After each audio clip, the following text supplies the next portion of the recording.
Hey guys, welcome back to yet another interesting video of How Logical, and in this video I am going to show you how to get refund from Agoda booking. So without any further ado, let's dive right into this exciting video. Now, in order to get refund in Agoda booking, you have to care about some things before cancelling your bookings into Agoda. In Agoda, not every single booking is refundable. You have to check if the place you are going to book is refundable or not.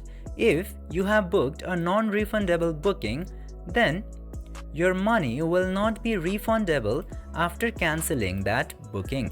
But if you have booked a refundable booking, it will contain the time of refundable cancel into the information section.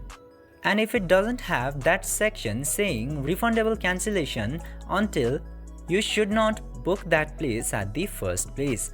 And when you book a place and that's refundable, even after booking you have to make sure you haven't crossed the date of refundable cancellation. And now, after the cancellation of your refundable booking, your refund process will be done within 10 to 30 days from the date of the initiation of refund. I hope this video was helpful for you. If yes, don't forget to like, share and subscribe to the channel to never miss another update. Thank you for watching the video.